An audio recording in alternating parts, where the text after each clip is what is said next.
Introducing a completely redesigned experience that you can sense.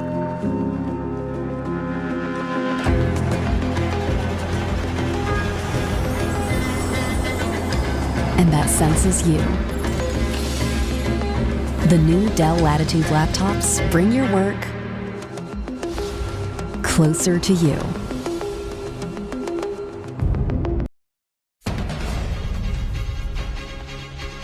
Records smashed as unbearable humidity blankets the southeast. Rain and storms now on their way. Dozens trapped in rising floodwaters. The dramatic rescue in the state's north as the cyclone cleanup begins. Why Queensland police are playing the role of paramedics. The warning from firefighters as flames destroy a Brisbane home. And 50 marathons in 50 days. The incredible mission for a worthy cause. This is 9 News Queensland with Mia Glover. Good evening. As we go to air tonight, Queensland is cooking. Stifling humidity gripping the southeast, smashing 20-year records in some areas. Widespread heatwave warnings are in place, but many are still braving the blistering conditions to make the most of the long weekend. The Gabba on game day, where scorching temperatures tested fans' loyalty. Hopefully that cool breeze comes. Is it really worth it? Well, we were here yesterday as well. Leaving the nearest pubs never been harder. Couldn't have picked a worse day to move house. It's like, come on, keep moving, keep moving. Or build one, for that matter. Yeah, it's hot, eh? Barbecuers feeling the burn, spare a thought for the baristas of Brisbane and those committed locals keeping themselves accountable as the mercury soared. Felt like 100% humidity when we started. If you weren't sure how bad it got, these guys can tell you. I'm dying from the weather. Barely staying cool.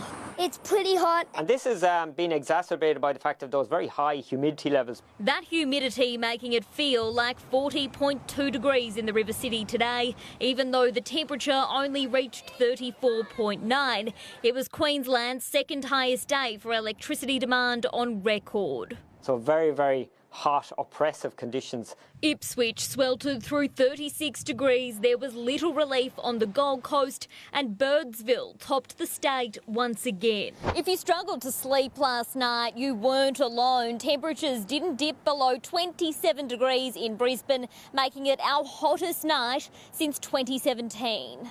Coolangatta hit a 20-year record, and this evening won't be much better. A heatwave warning remains in place for much of Queensland until Tuesday. Abby Guerin, 9 News. Straight to Bronte Gildea now on the Gold Coast. Bronte, good evening to you. From one extreme to another, we're about to get some heavy rain. Yeah, we are, Mia. As we've just heard from Abby, we're expecting that heat to subside in the coming days with the introduction of some heavy falls that are on the way. Now, ex-tropical cyclone Kirrily is currently sitting at the northern interior, creating some problems for people around the Cloncurry Longreach area because of the heavy falls over a very short period of time. Now, that trough extends all the way down to us here in southeast Queensland, and it is a very slow-moving trough. So any storms that we see will be hovering over the coast for quite an extended period of time, putting us at risk of heavy falls and potentially flash flooding. Certainly localised falls of 100 mil plus possible daily during Monday and Tuesday, depending on how that trough evolves. Some of the models suggest Tuesday has been potentially the wettest day, with that trough lingering near the coast. Exactly what's next for ex-tropical cyclone Kirrily, we're still unsure whether it moves west or moves south as it dissipates, but I would encourage people to keep their eye on the forecast, Mia, because it is a quickly changing one. Yeah, it certainly is. Bronte, we'll check in with you later. Thank you. To North Queensland now, where the cyclone cleanup is well underway and the lights are slowly coming back on. But after avoiding catastrophe in the eye of the storm, it was the aftermath that brought the chaos. An emergency rescue carried out with the help of locals last night. Trapped by rising floodwaters, rescued just in time. Everyone's safe over there. 14 people, including 4 children, one a 2-year-old girl. Swiftwater rescue crews called in, but in the end it was local pilot Wayne Pritchard in his mustering chopper who plucked them all to safety. preventing what could have been a senseless tragedy.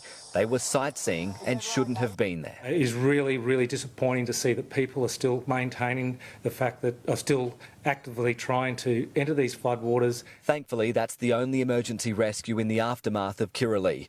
In Townsville today, with widespread power outages, it was police traffic control, and along the Strand, the mammoth clean-up underway. Hard work made harder by the North Queensland heat. They're doing pretty good coming out here in the hot weather. Much appreciated, mate. Really much appreciated. Townsville's prisoners put to work at the local animal sanctuary. And this morning, an army in yellow mobilised, fuelled by a barbecue breakfast joined by the Premier. Before getting to work. The key focus remains restoring power right across North Queensland, and here in Townsville, crews have managed to get the lights back on at more than 20,000 homes in the space of 24 hours. So we're hoping to have the majority of our customers restored with power over the next 2 days. For those still in the dark, it's a very warm waiting game. It's been shocking so far, yeah. We've had like a pool set up and stuff, and but even that got too hot at one point. We're at the Strand this evening, and I can tell you it looks very different to how it looked yesterday. Council workers have done an incredible job today clearing the many trees and branches that were scattered right across the area here. Now, here in Townsville this evening, as we go to air, there are still 33,000 homes and businesses without power. That's a lot, but it really could be a lot worse. Ergon Energy crews have done an exceptional job today and have actually managed to restore power to more than 30,000 customers ever since the cyclone hit. There is good news for those affected too, because the state and federal government today announced those disaster relief payments are now available to apply for online. Individuals can claim up to $180 and a family of 5 can claim up to $900 for loss of essential food and items in the home as a result of those power outages. Mia, very good news for them, and the information for those grants can be found on the website on the screen. Jacob, thank you. The Premier has defended using police to plug holes in our hospitals and health services. A series of incidents tonight shining a spotlight on how Queensland officers have been called in, sometimes for days on end, pulling resources away from the front line. It's no secret our agencies are suffering in the labour shortage. Police are crying out for more. Frontline health staff are demanding a fix to a broken system. Now there's proof just how it's impacting the front line. Of course, we know all our services get busy from time to time, but they do work well together. The opposition's accessed police documents for the first time, showing dozens of cases in the past 2 years where frontline officers have been tied up filling in for health workers. In one incident, police had to guard a suspect in hospital for 6 days because there were no correctional staff available. In another case, police were asked to keep watch of a patient suffering mental health issues in a car for 8 hours because no hospital bed was available. Police sign up to help keep the community safe, to fight crime. They don't want to plug holes because of a broken health system. Well, it is their job and it's part of their job, and I know that our police and our emergency services and our hospital workers, they all work together. The alarming details only came to light through a right to information request, but it took a number of attempts and an appeal to access that information. Government ministers point out these incidents date back more than 18 months ago, and health resources have since been bolstered. These documents are a collision course of a failing health system. More and more police call-outs for our hard-working police on the beat involve mental health. Josh Bavis, 9 News. After years of planning, a $100 million mental health facility, has now opened in Ipswich. The 64-bed centre will provide a space for vulnerable patients who require intensive clinical care. It also features a recreational area as part of a new wellbeing and recovery strategy. The Prime Minister has joined the condemnation of a group of more than 60 far-right extremists who attempted to hijack an Australia Day rally before being intercepted by waiting police at a North Sydney train station. Say to these people, quite frankly, have a good look at yourself. There is nothing to be got in this country through hatred. It comes as calls grow for stronger laws to crack down on hate speech and symbols. Still ahead on 9 News, suburban inferno. The warning from firefighters after flames tore through a Brisbane family home. Then the man behind the mask arrested over this chilling armed robbery.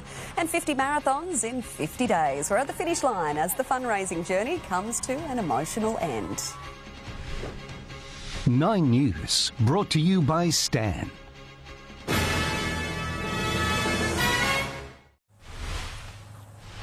A Brisbane family has lost everything after their home went up in flames overnight. The inferno, believed to have been ignited by an e-scooter battery, prompting a serious warning from firefighters.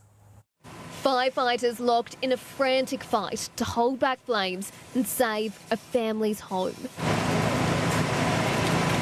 The calls for help came at 6:30 last night. We received a 000 call stating that a lithium battery had ignited in a scooter. Starting in the garage, the fire quickly spread to the rest of the home. A family dinner in full swing when the blaze broke out. And then they were running out, and then we sort of clicked that there must have been a fire.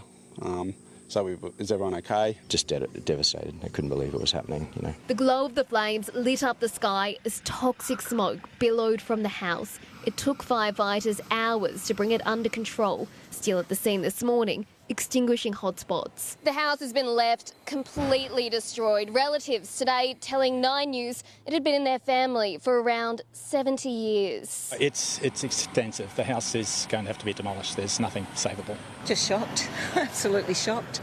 It was such a lovely family who lived here. You don't expect this sort of thing to happen. Concerningly, it was the second southeast home yesterday to go up in flames, suspected to have been ignited by lithium-ion batteries. I'm talking personally here. I don't believe the technology is good enough, but it is a concern. People need to be conscious that they take precautions when charging lithium batteries, whether it's for solar, e-bikes, cars. Meg Sides, 9 News. Overseas now, and a day after testifying in his own defence, Donald Trump has been ordered to pay more than $120 million to a woman he sexually abused and defamed. E. Jean Carroll branded the day a victory for women, saying it's a huge defeat for every bully who has tried to keep a woman down. Meantime, the former president left the court before the verdict could be read out, blasting the jury and vowing to appeal. Back home, and a 39-year-old man has been charged over a terrifying armed robbery at Holland Park late last year. The thief caught on camera storming the business in a clown mask, threatening a staff member with a gun, then fleeing with cash. Thanks to information provided by the public, the alleged offender was arrested in Mount Gravatt East and faced court today. A whole lot of running with a whole lot of heart. Melbourne teacher Tom Price crossed the finish line this morning, conquering 50 marathons in 50 days and raising $100,000 for babies needing neonatal intensive care.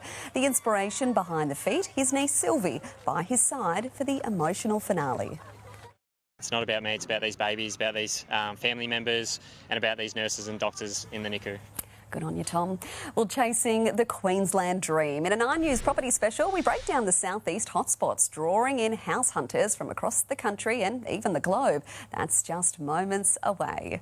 But first, Jonathan Uptin is live at Melbourne Park for us. Evening, Jono, and a Grand Slam champion will be crowned there tonight. And as you would expect, Mia, excitement is building with the Australian Open Women's Final about to get underway. Also tonight, the Queenslander on court aiming to follow in the footsteps of Ash Barty. And the flip side at the Gabba Test as the West Indies bound towards an unlikely victory. 9 News, brought to you by Australia's #1 selling vehicle, Ford Ranger. Intuitive, capable, and above all, intelligent. The Ford Escape is fearlessly designed and makes every day effortless.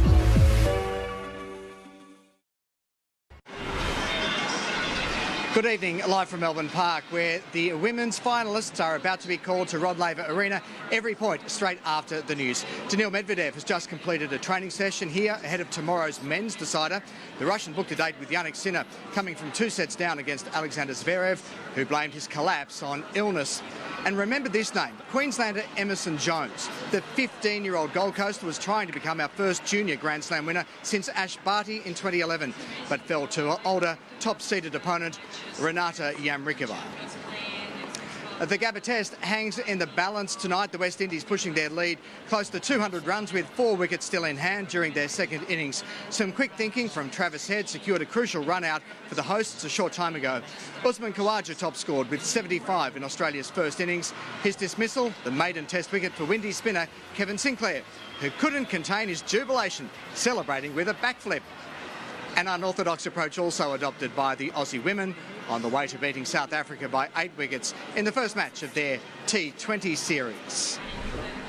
The Bullets have crashed back to earth in front of a sold-out home crowd, beaten by ladder leaders Melbourne United 93-77. Joe Lual Achul starred for the visitors, banking 33 points, 13 rebounds and 3 steals in a 23-minute masterclass off the bench. Jakara Anthony has wrapped up the mogul skiing overall World Cup crown with 2 events to go. The Aussie has dominated this season with 9 victories so far, her latest in New Hampshire overnight, wrapping up her first Crystal Globe.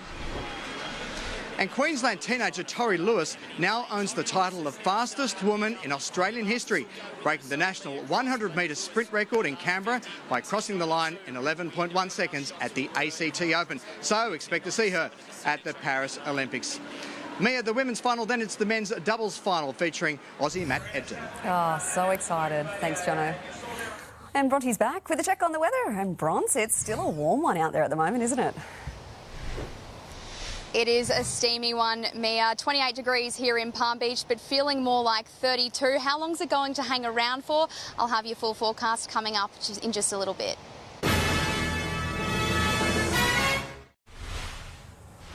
For everyone chasing the Australian dream, Queensland is officially the place to be. Tonight, we can reveal the southeast hotspots drawing in house hunters from interstate and also around the world.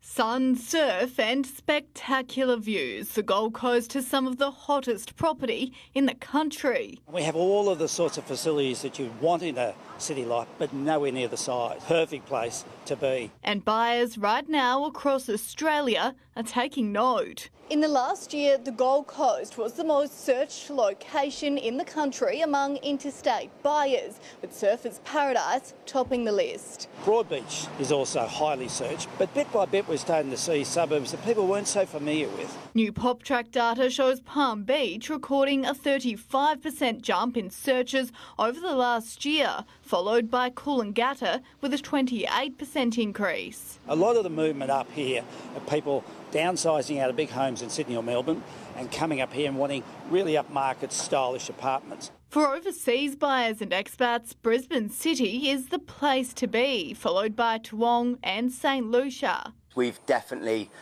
seen an increase of people coming over from especially the UK. The top international searches coming from New Zealand, the UK and America. Removalist and expat himself, John Ramage, says they're all chasing one thing.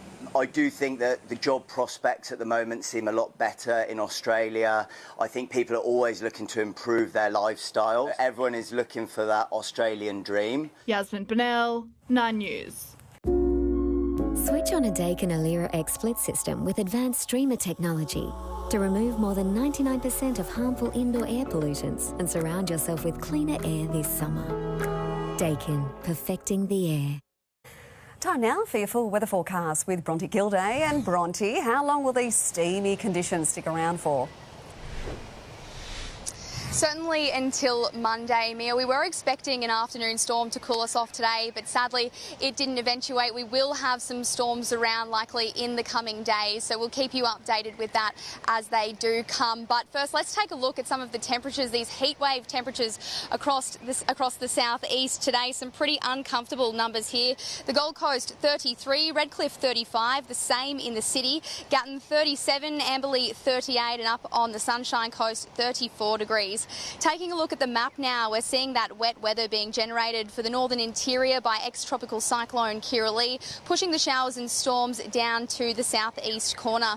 In the capitals tomorrow, high-pressure ridges keeping the west pretty dry, sunny and 28 in Adelaide. Blue skies for Melbourne and the country's capital, while Sydney might have some showers. A top of 27 forecast there. And for you in Darwin, lots of heavy rain, up to 60 millimetres in some parts. Back at home and up north, it'll be more showers showers and the chance of a storm for Cairns, with temperatures in the mid-30s. Pretty much the entire central Queensland coast should plan for storms as well. Roma dropping from 40 back down to 30 tomorrow.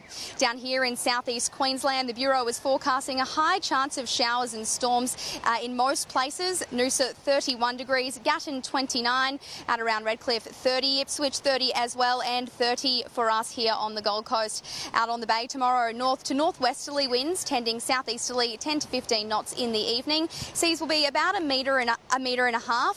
For the city tomorrow, a low of 26 and a top of 30 during the day. A little cooler than what we saw today, but still sweltering showers and storms are on the cards.